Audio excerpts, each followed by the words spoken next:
Ciencia desde lo básico es un programa de divulgación científica coordinado por profesores investigadores del Departamento de Biología Celular y Molecular del Centro Universitario de Ciencias Biológicas y Agropecuarias de la Universidad de Guadalajara, que se realiza en colaboración con la librería José Luis Martínez del Fondo de Cultura Económica. Muy buenas tardes tengan todos ustedes. En nombre del comité organizador les doy la más cordial de las bienvenidas a una emisión más de las charlas de ciencia desde lo básico, en este caso del mes de abril. El día de hoy veremos los blancos terapéuticos en la epilepsia. Y antes de empezar, quisiera agradecer la presencia de todos y cada uno de ustedes, al público en general, a todos los que nos siguen por redes sociales, a toda la comunidad estudiantil y académica de la Universidad de Guadalajara, en especial al Centro Universitario de Ciencias Biológicas y Agropecuarias. Y desde luego a nuestro ponente invitado del día de hoy.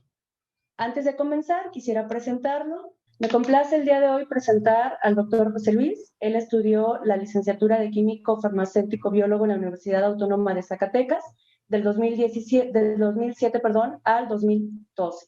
Posteriormente realizó estudios de doctorado en Ciencias Biomédicas con orientación en Neurociencias en la Universidad de Guadalajara del 2013 al 2017.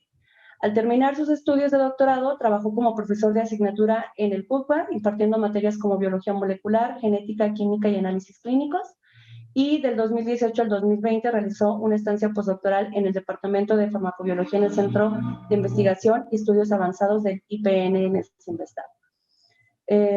Asistió a la Escuela Latinoamericana de Epilepsia en su edición 13ª en el año 2019, llevada a cabo en Sao Paulo, Brasil, y ha participado en diversos congresos nacionales e internacionales, así como en la divulgación científica en diferentes foros.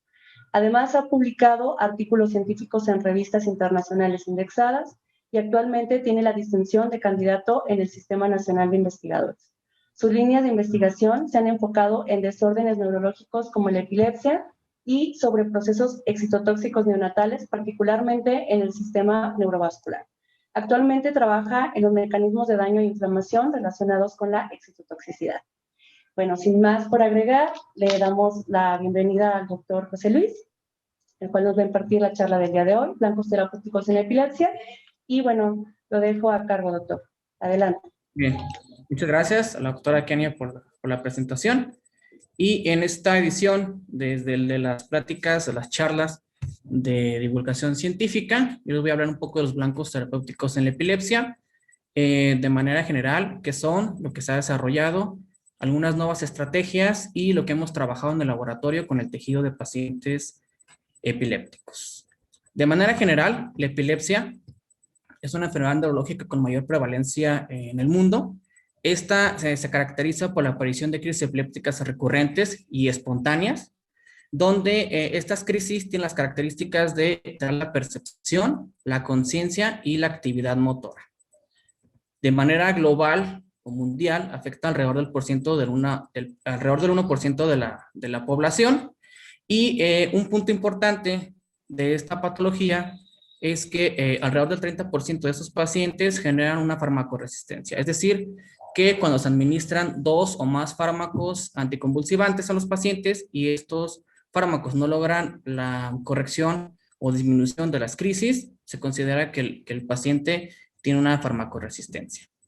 La etiología de esta enfermedad abarca un gran porcentaje desconocido, 36%, 20% de origen genético y una gran parte estructural. Ahorita vamos a abordar un poquito más esta parte. Hay unos porcentajes bajos de neurogenerativo, infeccioso y metabólico. La parte estructural que tiene como etiología esta enfermedad se enfoca principalmente a un daño de las neuronas, un daño en la estructura de las neuronas, y este puede ser originado por tumores, traumatismos, incluso algunas infecciones propias del sistema nervioso como la cisticercosis. Entonces, un daño estructural a las neuronas, el tejido nervioso, genera esta progresión del daño, generando el establecimiento de un foco epiléptico y originando las crisis recurrentes y espontáneas.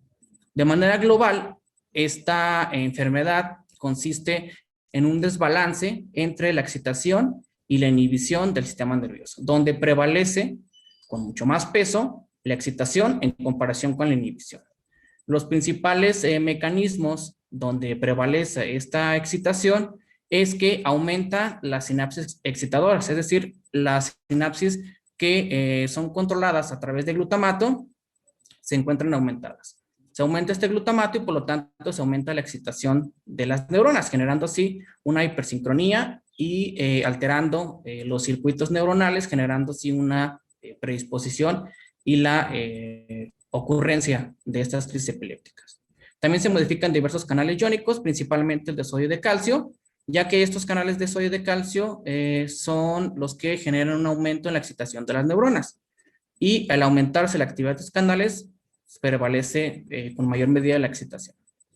Por otro lado, y en conjunto con este desbalance de la excitación y la inhibición, se puede observar una disminución de las sinapsis inhibidoras a través del GABA, que este GABA es el aminoácido encargado de generar la inhibición. Una disminución de esta transmisión GABAérgica, por lo tanto, genera una disminución en la inhibición en el sistema nervioso. Y por otro lado, los canales iónicos, como los de potasio, que controlan también el flujo de iones a través de las células, a través de las células nerviosas, se ve disminuido. Entonces, este desbalance entre la excitación y la inhibición genera la aparición de estas crisis epilépticas.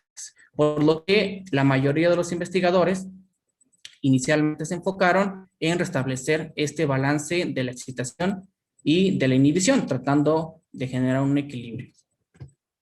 Por lo que se desarrollan diferentes blancos terapéuticos. ¿Qué es un blanco terapéutico? Bueno, es el sitio en el organismo donde un fármaco ejerce su acción. En este caso, los principales blancos terapéuticos para la epilepsia que se desarrollaron inicialmente fueron aquellos sitios en los cuales se debería promover la inhibición o disminuir la excitación. Los principales canales para estos transmisores, tanto inhibitores como excitadores, son los canales iónicos que se encuentran en la membrana de las neuronas. Entonces, la estrategia es inhibir estos canales. Si se inhiben estos canales, por lo tanto, la entrada de flujo de iones hacia las células disminuye, por lo tanto, la excitación de las neuronas se ve disminuida.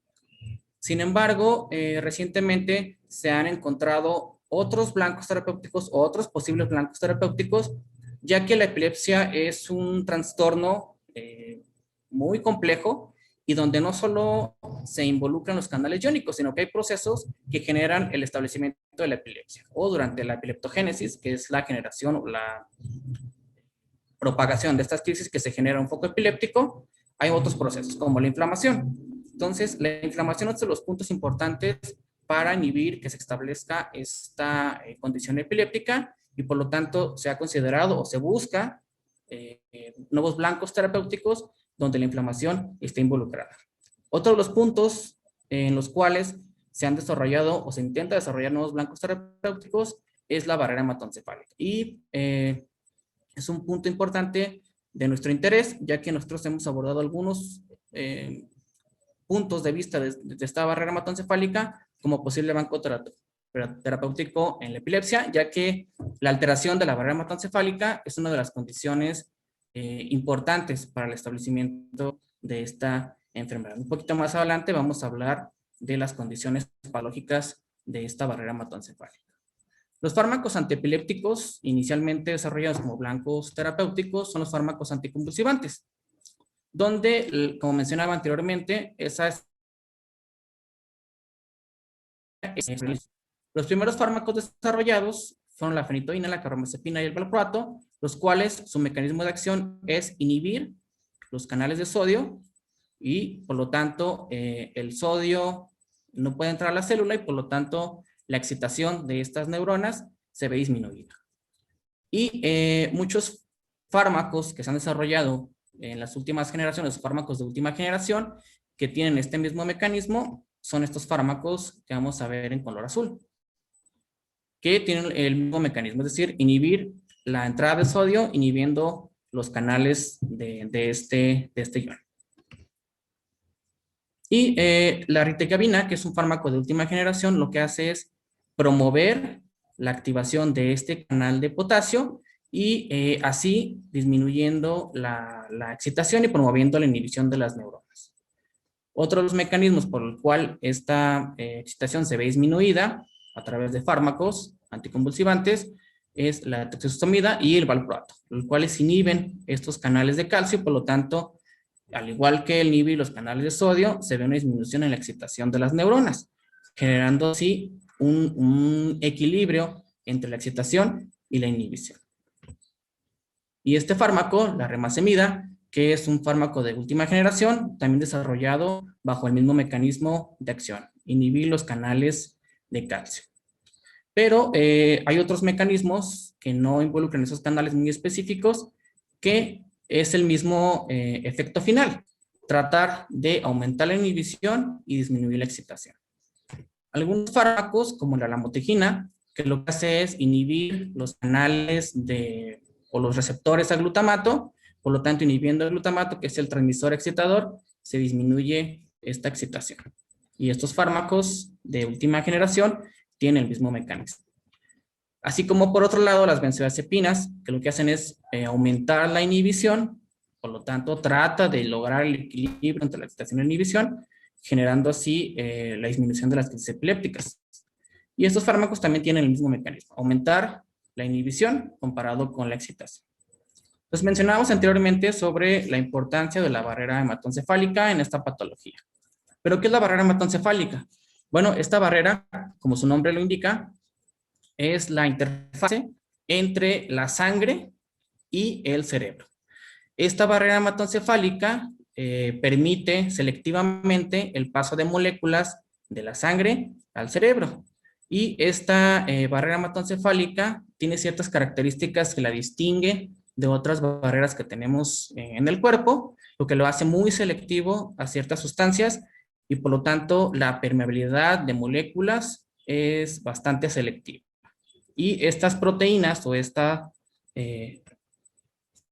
uniones que hacen a las células ser bastante selectivas, la presentan las uniones estrechas. Estas uniones estrechas son proteínas transmembranales entre célula y célula que lo que hacen es generar un paso selectivo a través de las células. Las principales proteínas de estas uniones estrechas son las proteínas YAM, ocludina, claudina y ZO. ZO es una proteína del citoesqueleto donde le sirve de anclaje a estas proteínas transmembranales y de soporte a través de las células, haciendo así una unión firme entre célula y célula, por lo tanto generando, como su nombre lo indica, estas uniones estrechas, y por lo tanto la permeabilidad de moléculas a través de esta es bastante selectiva.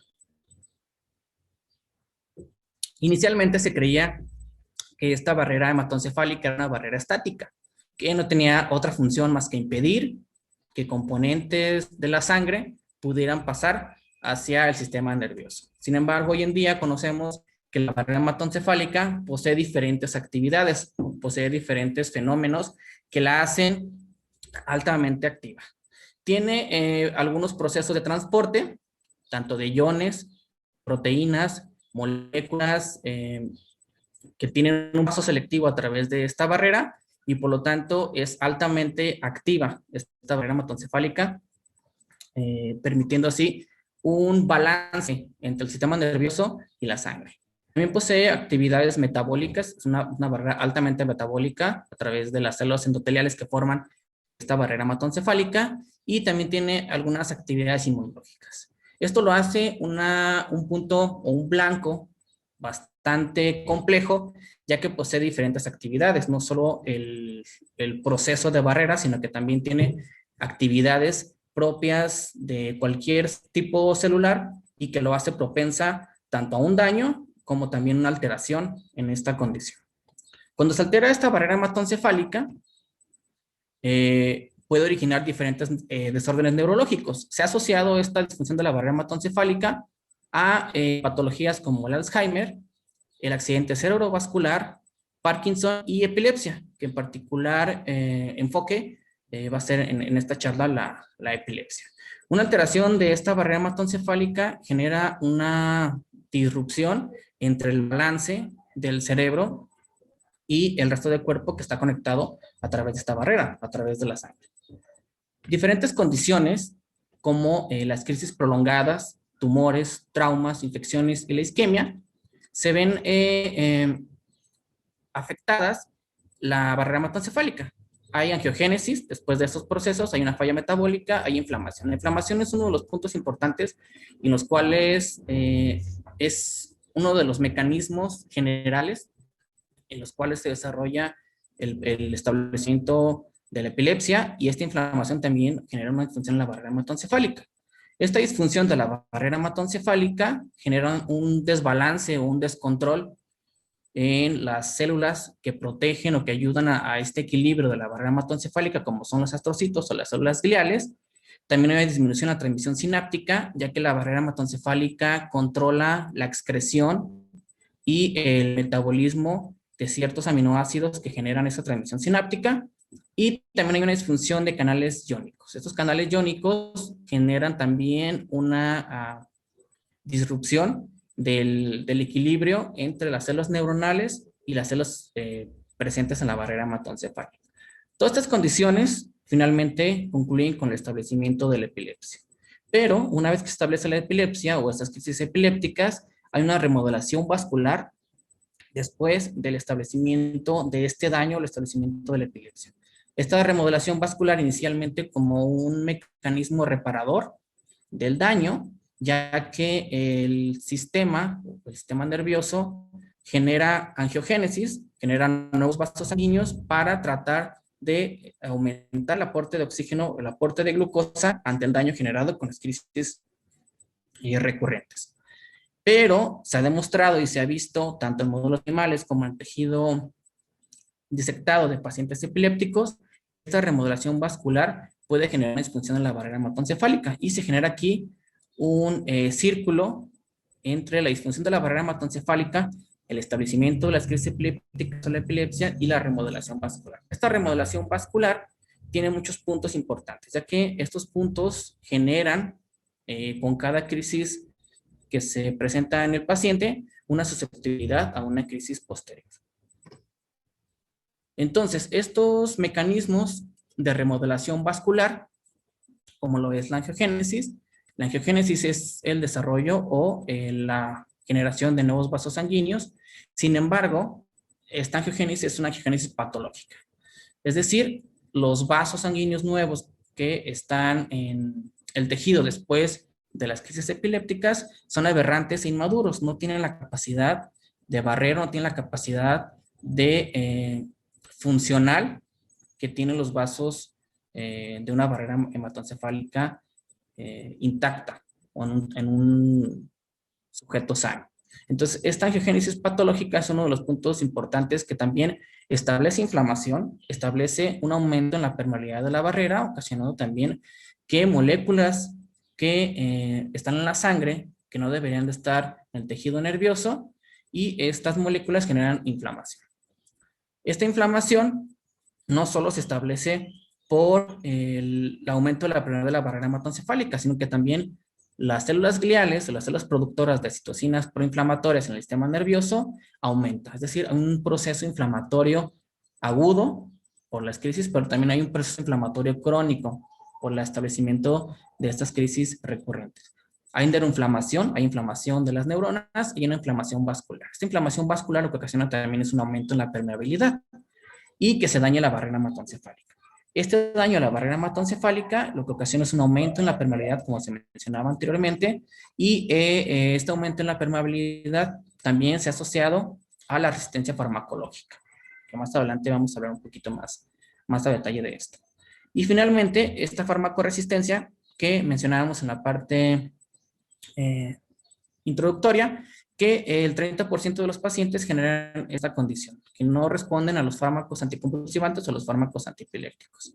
Y parte de los mecanismos o de las hipótesis que se manejan al respecto es el aumento de la glicoproteína P, denominada PGP, y este aumento en la PGP se ha relacionado con procesos de farmacoresistencia. No es la única hipótesis que se maneja al respecto, pero a nivel de la barrera hematoencefálica es una de las hipótesis o los mecanismos propuestos.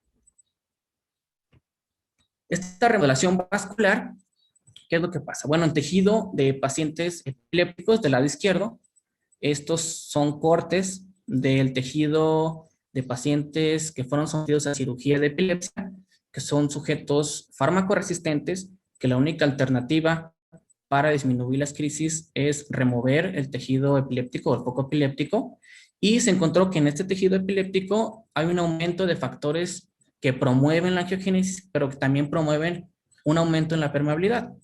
Este factor, denominado factor de crecimiento endotelial vascular, o VEGF, por sus siglas en inglés, es uno de los factores o el principal factor que promueve angiogénesis, la generación de nuevos vasos sanguíneos. Pero veíamos que esta angiogénesis es aberrante y patológica, ya que genera una condición inflamatoria, aumento en la permeabilidad de la barrera hematoencefálica y por lo tanto un daño, no solo a la barrera, sino también un daño al tejido nervioso, ya que se puede generar una inflamación crónica y persistente a través de la expresión o sobreexpresión de este factor.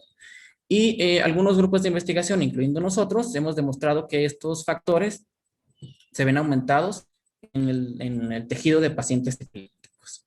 Pero también algunos modelos animales han establecido que no solo en la parte aguda de las crisis epilépticas, sino en la parte crónica de estas crisis presentadas en esos modelos animales, también se ha aumentado este factor.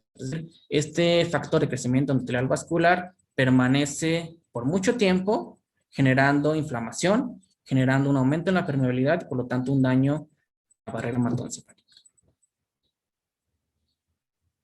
¿Qué es lo que pasa con este factor?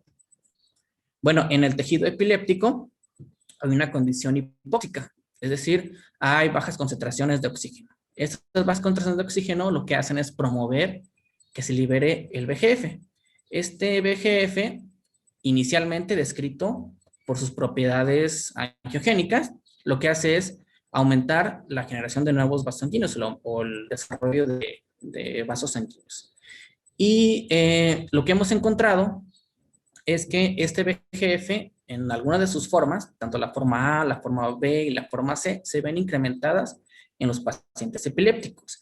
Pero también, no solo estos factores, sino también sus receptores, es decir, las proteínas que se encuentran en la membrana y que generan todos los efectos del VEGF, también se ven aumentados. ¿Qué es lo que pasa? Se aumenta la señalización de VEGF y de los receptores y por lo tanto se genera un crecimiento vascular. Pero este crecimiento vascular es aberrante e inmaduro, como se mencionaba anteriormente. Entonces, esta condición patológica de la angiogénesis, generando nuevos vasos sanguíneos que no van a tener la funcionalidad de los vasos maduros, puede generar una condición patológica, generando así una exacerbación de las crisis y por lo tanto el uso de fármacos epilépticos también puede tener un efecto negativo en estos pacientes cuando se tienen este tipo de condiciones crónicas, como el aumento en la permeabilidad de la barrera, inflamación crónica y daño a esta barrera.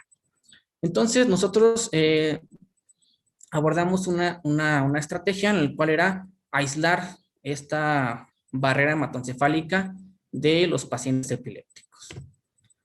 Entonces, el tejido proveniente de la cirugía de epilepsia, de los pacientes que tenían farmacoresistencia, se hace la cirugía, este tejido se almacena a menos 70 grados para preservar lo mayormente posible ese tejido y sus propiedades. El tejido es cortado y homogenizado en soluciones amortiguadoras para estabilizar estas células una vez que son procesados, y a través de centrifugaciones y el paso de las muestras a través de unas mallas selectivas con cierto calibre, se obtienen estos microvasos de la barrera hematoencefálica. Aquí en este esquema se ven con unas estructuras tubulares. Esas estructuras tubulares son microvasos extraídos de la barrera hematoencefálica. Y entonces, estos vasos extraídos de la barrera hematoencefálica los podemos analizar a través de la cuantificación de proteínas y también la localización de esas proteínas en esas estructuras que nosotros extraemos de los pacientes. Estas condiciones de extracción de microvasos, estas son microfotografías de microvasos extraídos tanto del tejido de autopsias.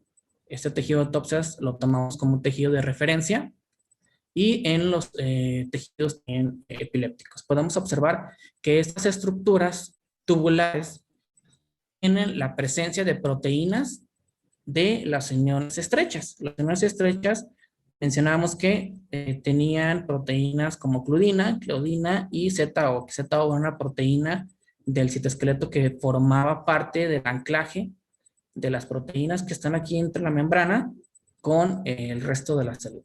Entonces nosotros evidenciábamos que estas proteínas de las uniones estrechas estaban presentes en nuestras preparaciones de microvasos extraídos tanto del tejido de referencia de autopsias como de pacientes epilépticos. Y encontramos resultados interesantes. ¿Cuál fue el primer resultado que encontramos? Bueno, que el VEGF-A, que era, como mencionábamos, el principal inductor de angiogénesis o de esta angiogénesis patológica que se encontraba en los pacientes epilépticos, y también de su receptor tipo 2, que este receptor tipo 2 es el principal receptor del VEGF y el que tiene la mayoría de los efectos adversos, digamos, entre comillas, del VEGF.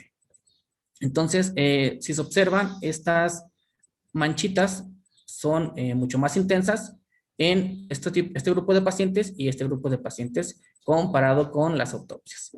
Nosotros dividimos estos dos grupos de pacientes dividimos los pacientes en dos grupos.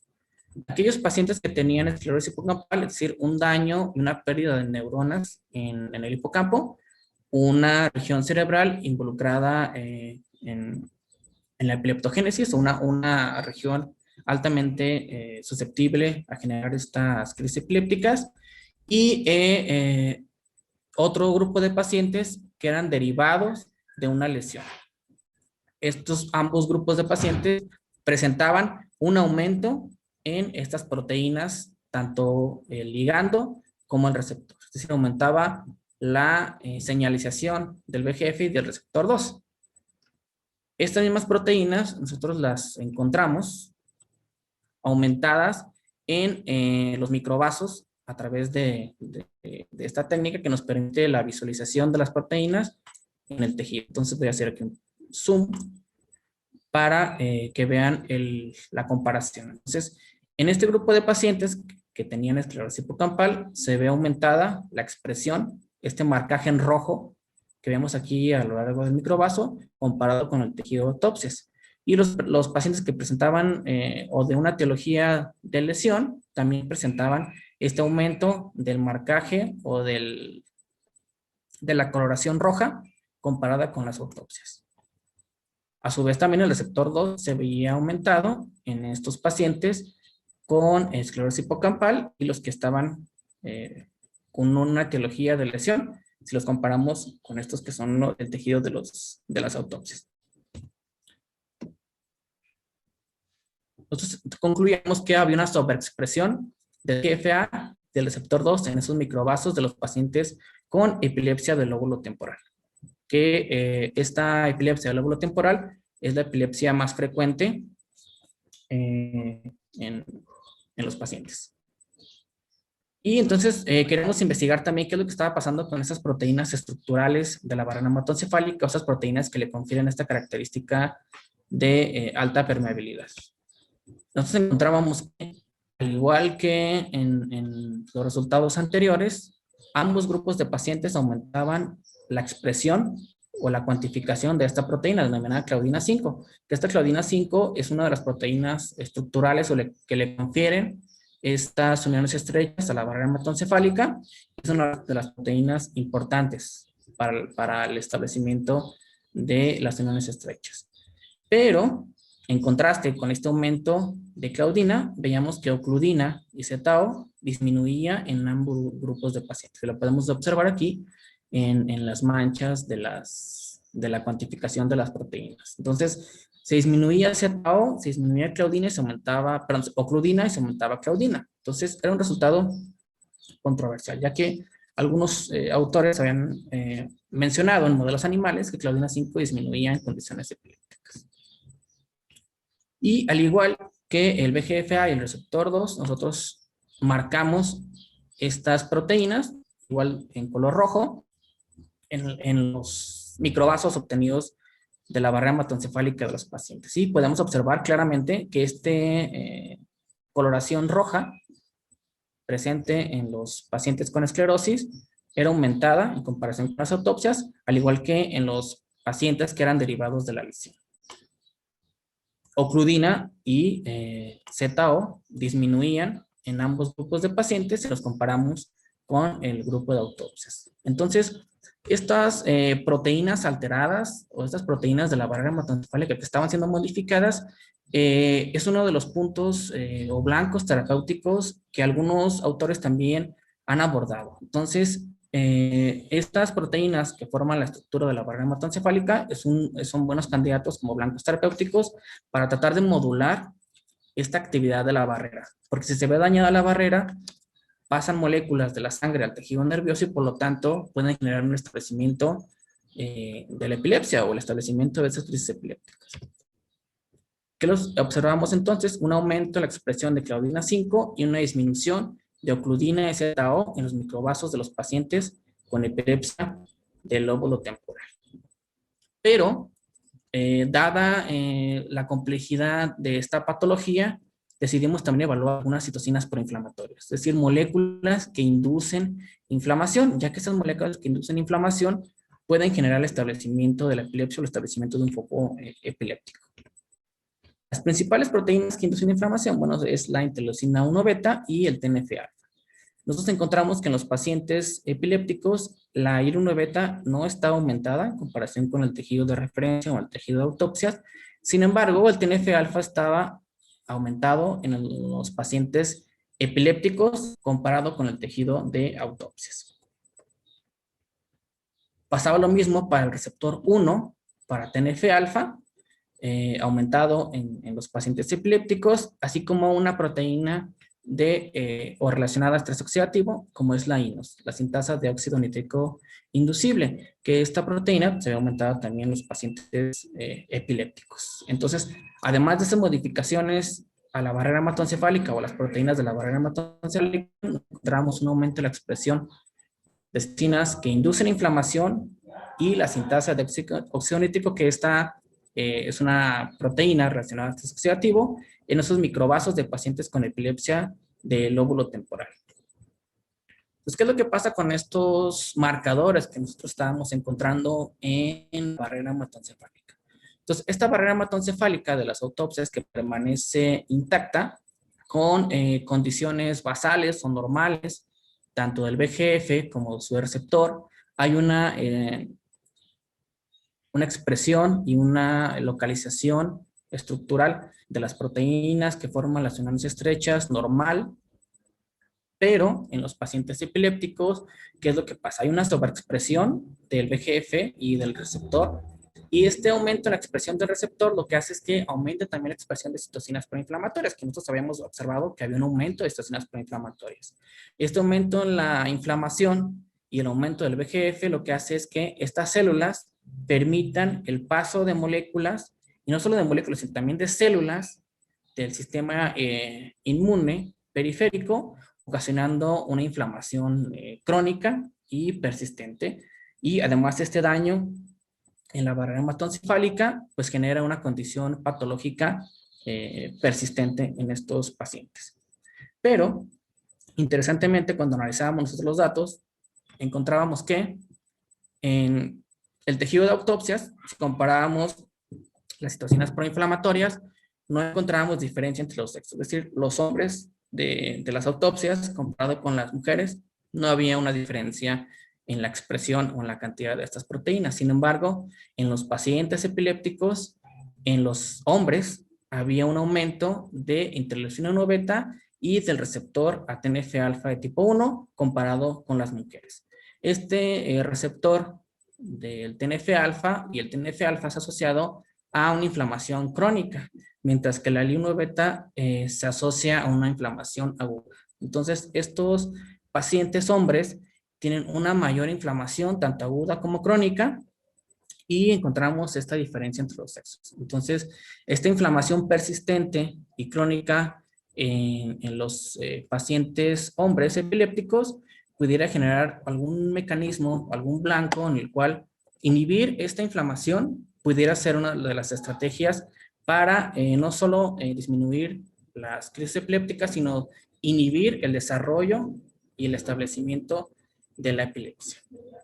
Entonces, esto pasaba en tejido de pacientes con epilepsia del lóbulo temporal. Posteriormente tuvimos la oportunidad de trabajar con otro tipo de epilepsia, epilepsia del lóbulo frontal, con tejido frontal de pacientes. Y analizamos una proteína de interés, dada la relación que tiene la PGP, que les mencionaba anteriormente, con la farmacoresistencia. Entonces, nosotros evaluamos esta glicoproteína P en 2 grupos de pacientes. Y estos grupos de pacientes también comparados con un tejido de referencia, que es el de autopsia. Entonces, tenemos un primer grupo de pacientes aquí en color azul, que son derivados de una lesión o de un origen tumoral. Y observamos que la expresión de la PGP se veía disminuida en estos pacientes comparado con el tejido de autopsias. Pero lo interesante es que en otro grupo de pacientes que tienen un origen postraumático, es decir, que tenía el origen de la epilepsia o el establecimiento de la epilepsia, un daño, un golpe, un trauma en estos pacientes. Y esta glicoproteína P está aumentado en estos pacientes comparado con el otro grupo de pacientes de origen tumoral. Entonces, había una diferencia en las etiologías de la epilepsia en cuanto a la expresión o el aumento de esta glicoproteína P. Y el contraste es que había también una disminución en el número de neuronas en estos pacientes postraumáticos.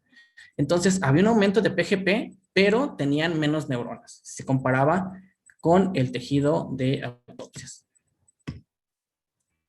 Entonces, encontramos una expresión diferencial de la PGP entre las etiologías de la epilepsia del lóbulo frontal y también una disminución del número de neuronas presentes en los pacientes postraumáticos y las autopsias.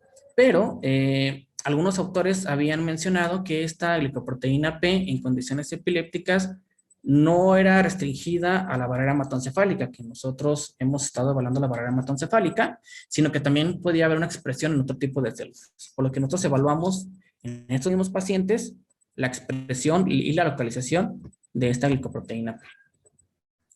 Entonces tenemos los mismos grupos de sujetos. Las autopsias, que es nuestro tejido de referencia, los pacientes que son de origen tumoral y los pacientes que son de origen postraumático. La PGP la vamos a observar en esta coloración verde. Se muestra aquí. Y en coloración rojo, una proteína que forma parte de la barrera hematoencefálica, que es el CD34. Entonces, nosotros aquí estábamos marcando la barrera hematoencefálica y la proteína de interés, en este caso la PGP. Y observábamos que había una colocalización o que había una presencia de ambas proteínas en esta barrera hematoencefálica, una fuerte colocalización en el tejido de autopsias. ¿Qué es lo que pasaba en el tejido tumoral? Que son estas imágenes de aquí de abajo. Bueno, la expresión este marcaje, esta intensidad de color verde se veía disminuida y la coexpresión o el marcaje en la misma zona que la barrera hematoencefálica se veía disminuida. Mientras que en los tejidos de origen postraumático, esta coloración verde se conservaba al menos a la misma condición de la autopsia. Entonces no encontramos alguna alteración en la expresión de esta proteína en la localización, pero nosotros habíamos encontrado que la cuantificación de la proteína está aumentada en los pacientes postraumáticos. Por lo que evaluamos también esta proteína en células neuronales a través del marcaje con esta proteína NEUN, que lo que marca son neuronas, es decir, todos estos círculos, estas formas redondeadas son neuronas, y la PGP, si podemos observar, esta coloración verde es muy tenue, muy baja, y esta solamente colocaliza o está presente en muy pocas neuronas. En este campo podemos observar solamente una neurona que tiene esta glicoproteína P, y este marcaje también es muy bajo. ¿Qué es lo que pasaba en el tejido tumoral? El número de neuronas que presentaban esta coloración verde aumentaba en comparación con el tejido de autopsias, pero lo interesante es que en el tejido postraumático, esta coloración verde que podemos observar aquí está mucho mayor expresada o mucho mayor la cantidad en las neuronas, y además no solo la cantidad, sino también el número de células que presentan esta coloración verde se ve aumentada comparado con el tejido de autopsias. Además, nosotros también hicimos el comarcaje o la evaluación con células gliales, que estas células gliales forman parte del tejido adyacente a la barrera hematoencefálica que protege y que ayuda al funcionamiento de esta, y podemos observar que esta proteína se observaba con un marcaje o un comarcaje en estos astrocitos, que es lo que marca esta proteína GFAP, mientras que en el tejido tumoral este marcaje verde se veía disminuido. Y lo interesante es que en los tejidos postraumáticos este aumento de coloración verde se veía mucho más intenso, y además la intensidad de este color rojo también era muy, muy marcada. Es decir, aumentaba la cantidad de glicoproteína P, y esta cantidad estaba en astrocitos perivasculares, es decir, este astrocito que está rodeando a este vaso sanguíneo se veía aumentar. Entonces, la PGP se expresa en células endoteliales, neuronas y astrocitos, como lo veíamos anteriormente, y hay un aumento en la expresión neuronal y de astrocitos perivasculares. Es decir, había mucho más expresión cuando cuantificamos esta proteína, y esta expresión se veía aumentada tanto en células neuronales como en células astrocíticas, aumentando así la cuantificación de esta proteína. El mecanismo por el cual nosotros proponemos para este efecto es que las autopsias tienen un nivel normal de la PGP, y donde los fármacos anticonvulsivantes pueden penetrar la barrera hematoencefálica, ejercer su acción, y esta glicoproteína P saca algunos de los fármacos antiepilépticos una vez que ejercen su acción. Mientras en los tejidos epilépticos esta barrera está alterada, tanto a nivel estructural como en la expresión de esta proteína. Entonces, el fármaco antiepiléptico, por más que entre al tejido nervioso, es expulsado a través de esta misma hacia la sangre. Entonces, por lo tanto, este fármaco no puede llegar a su sitio de acción, y por lo tanto no se genera el efecto anticonvulsivante. Entonces, es uno de los mecanismos por los cuales pudiera generarse esta farmacoresistencia. Entonces, estos blancos terapéuticos, o estos blancos que encontramos nosotros como alterados en los pacientes epilépticos, es una de las estrategias que pudieran generar el desarrollo de nuevos fármacos. Es decir, en la etapa preliminar, antes de que se establezca la epilepsia como tal.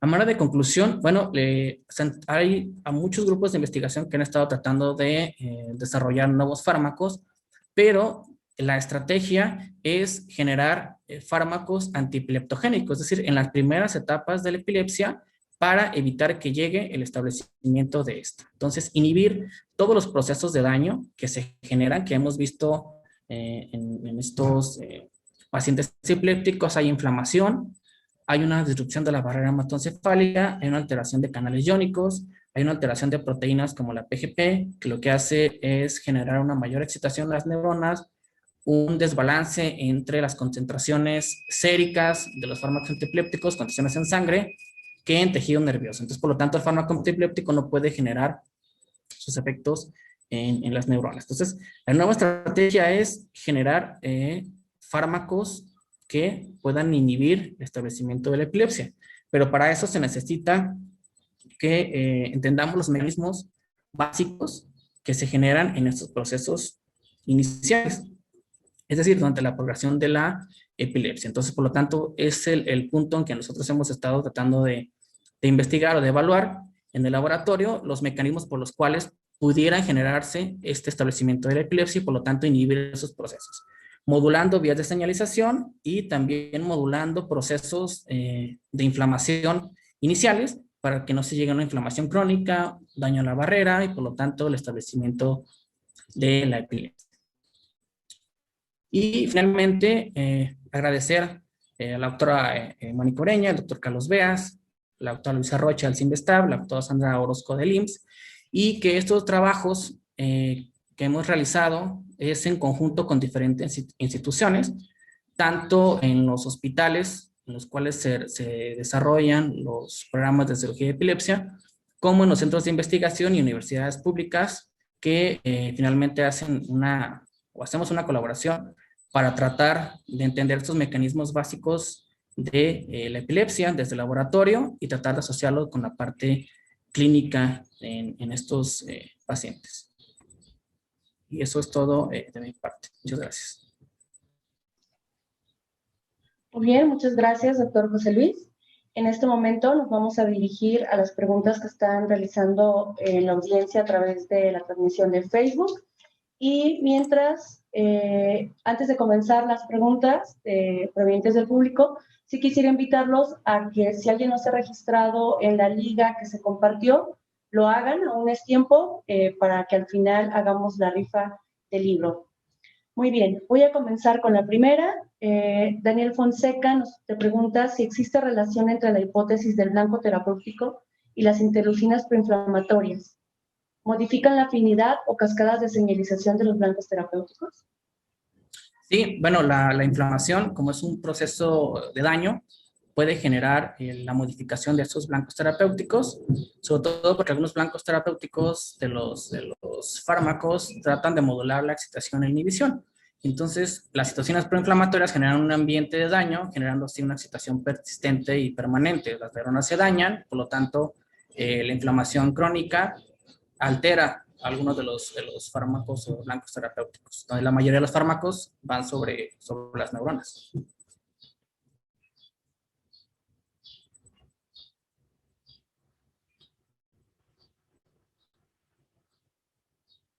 No te escucho, Kenia, está silenciada.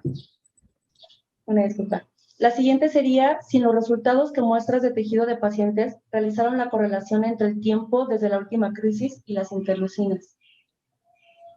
En este caso, no tenemos el dato de la última crisis de los pacientes, por lo tanto no podremos hacer una correlación en cuanto a la última crisis y el aumento de las citocinas proinflamatorias. Nosotros hacemos las correlaciones con el número de crisis que tienen los pacientes, la duración de la epilepsia y el número de fármacos que toman, y en algunos de los parámetros, aunque no los muestro aquí, pero sí esas son las correlaciones y hemos encontrado algunas diferencias estadísticas. Por ejemplo, en la expresión de la PGP hay una correlación entre este aumento de la PGP y la duración de la epilepsia. Entonces, en los pacientes postraumáticos generalmente tienen bastante tiempo de duración de la epilepsia y se correlaciona con el aumento de la PGP. Es decir, las crisis o el mayor número de crisis aumentan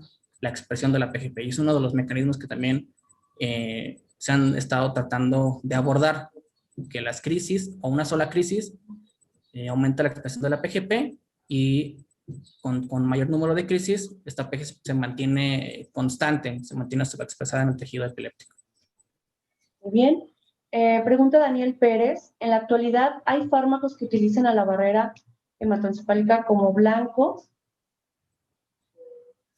No recuerdo exactamente como blanco o utilizado ya como una estrategia en pacientes, pero algunos investigadores han tratado de inhibir a claudina 5, que es una proteína estructural de la barrera hematoencefálica, y al inhibir claudina 5 se abre la barrera y aumenta el paso. En este caso, en ese trabajo, administraban fármacos antiepilépticos y llegaban mucho más rápido y mucho más fácil a su blanco terapéutico, y esta apertura era transitoria, es decir, cuando administraban este inhibidor de claudina 5 o de la expresión de claudina 5, cuando lo retiraban a un paso del tiempo, se volvía a establecer la barrera hematoencefálica. Esto era una apertura transitoria.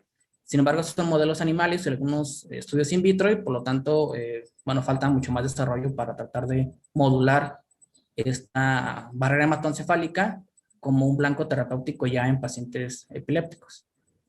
Muy bien, la siguiente sería, ¿qué opina de los fármacos multiblanco?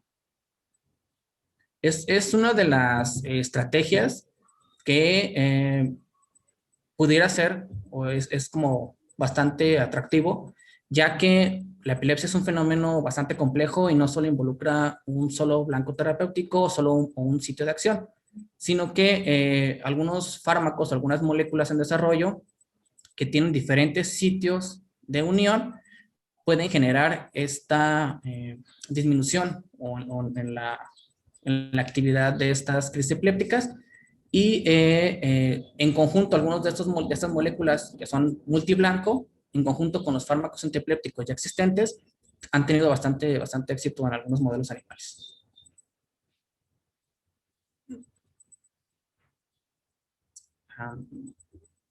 ¿Estás otra vez silenciada? Perdón. Samuel Arellano pregunta si se podría considerar evitar esa angiogénesis aberrante y si es viable. Es una buena pregunta. Es uno de los puntos que algunos modelos animales, cuando se induce un daño, hay un aumento de esos factores que inducen la angiogénesis, como el VEGF, y algunos trabajos han demostrado que cuando se inhibe el VEGF, hay mucho mayor daño del que se hace inicialmente con los modelos animales. Entonces, el VEGF no solo tiene los efectos adversos de inflamación aberrante, perdón, de inflamación o de génesis aberrante, sino que también tiene efectos neuroprotectores. De hecho, una de las características duales de este VEGF que tiene un efecto neuroprotector, pero en condiciones crónicas, en condiciones patológicas, este VEGF puede aumentar la permeabilidad de la barrera y generar inflamación. Lo que se ha tratado de hacer es modular las vías de señalización del VEGF, ya que el VEGF puede unirse a varios receptores. Entonces, algunos de estos receptores han funcionado como agentes neuroprotectores. Entonces, modular más bien las vías, más que inhibir al propio VEGF. De hecho, en el laboratorio estamos tratando de investigar si cuando inducimos un daño y nosotros inhibimos al VEGF, hay un aumento de este daño. Entonces, los resultados que hemos obtenido es que se aumenta el daño, pero esta parte es en un efecto agudo, un efecto inmediato. En estos pacientes que encontramos nosotros en estos pacientes, generalmente tienen bastante tiempo de evolución de la epilepsia y por lo tanto este VEGF que se ve aumentado en tanto tiempo de evolución indica que aunque se inhiba al VEGF en la etapa inicial, puede generar un aumento en el daño. Entonces, la estrategia es más bien modular las vías de señalización más que inhibir a la proteína desde la etapa más arriba. Muy bien. Pregunta el doctor Jorge Ortega Ibarra, que en cuanto a la proteína PGP, ¿se tiene estimada su capacidad de transportar los fármacos antiepilépticos? La capacidad, ahorita no tengo el dato de cuál es como la capacidad que tiene de transportar. Solo son ciertos fármacos, no son todos los fármacos antiepilépticos, pero la fenitoína, que son los fármacos más utilizados, es sustrato de esta glicoproteína P, y generalmente los modelos animales o incluso los pacientes generalmente desarrollan resistencia a fenitoína. Entonces, esta PGP que transporta a la fenitoína es una de las que pudieran afectarse y por lo tanto los niveles de fenitoína a nivel de tejido nervioso pues se ven afectados. Muy bien. La siguiente sería que si se puede estimar la proteína PGP como biomarcador en líquido cefalorraquídeo o puede detectarse en suero o plasma. Sí, yo creo que sí se puede detectar, ya que esta glicoproteína, no solo cuando hay una condición de daño, una condición, en este caso epiléptica, no solo se expresa en la barrera hematoencefálica, sino que también se expresa en neuronas y en células gliales. Entonces, esta glicoproteína pudiera encontrarse también elevada en este líquido cefalorraquídeo, incluso en plasma. Sería cuestión de buscar la metodología para hacerlo. Muy bien. ¿A qué se debe el incremento de la interleucina 1 beta en los hombres? Más que bueno, digamos de manera innata hay una diferencia entre los sexos en cuanto a la respuesta inmunológica, eso ya es como algo muy establecido. Y el hecho de que nosotros encontremos, solo los pacientes epilépticos, porque cuando comparamos en el tejido de autopsias, que no tiene una condición epiléptica, no encontramos diferencias. Pero esta diferencia en los hombres, en la condición epiléptica, es uno digamos, de las preguntas que hemos estado haciéndonos, la diferencia entre los machos, o en este caso los hombres y las mujeres, porque los hombres tienen una mayor inflamación, una inflamación crónica. Entonces, es una de las preguntas que también estamos tratando de abordar en el laboratorio, en modelos animales, para tratar de explicar por qué los hombres, los machos, tienen una mayor inflamación, y no solo en proteínas de inflamación crónica, sino también en proteínas de inflamación aguda. Ok, de acuerdo. ¿Qué efectos secundarios consideras que podría tener el tratamiento antiinflamatorio a largo plazo como coadyuvante en epilepsia? Bueno, como tratamiento a largo plazo, pues como se conoce, la mayoría de los fármacos antiinflamatorios pues tienen un daño a la mucosa gástrica. Algunos de ellos tienen un efecto sobre la coagulación. Entonces, más que un tratamiento crónico y con fármacos meramente antiinflamatorios, más bien la estrategia sería las cascadas que podrían desarrollar la inflamación, y no solo ir con los fármacos que ya se tienen establecidos como fármacos antiinflamatorios, sino modular la cascada que generan esta inflamación. Pero como parte crónica, no creo que tuviera mucho éxito, ya que los efectos adversos de estos antiinflamatorios, aparte del daño renal y el daño hepático, pues tienen efectos sobre la coagulación, sobre la mucosa gástrica. Entonces, un tratamiento crónico con antiinflamatorios no sería lo ideal. Más bien sería lo ideal tratar de que la inflamación inicial no se genere crónica y no se llegue al establecimiento de la epilepsia. Y una vez que estableces de la epilepsia, o sea, no administrar los antiinflamatorios, sino tratar de inhibir la inflamación desde las etapas más iniciales, o en el periodo donde se desarrolla la epilepsia, más que ya cuando está establecida. De acuerdo. La última, ¿a qué nivel molecular puede ser usada la interleucina 1 beta como un blanco terapéutico más efectivo?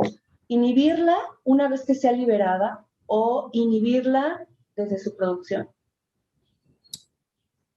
Bueno, la interleucina 1 beta, bueno, se ha demostrado que no solo tiene los efectos, digamos, inflamatorios clásicos, sino que también tiene algunos efectos fisiológicos.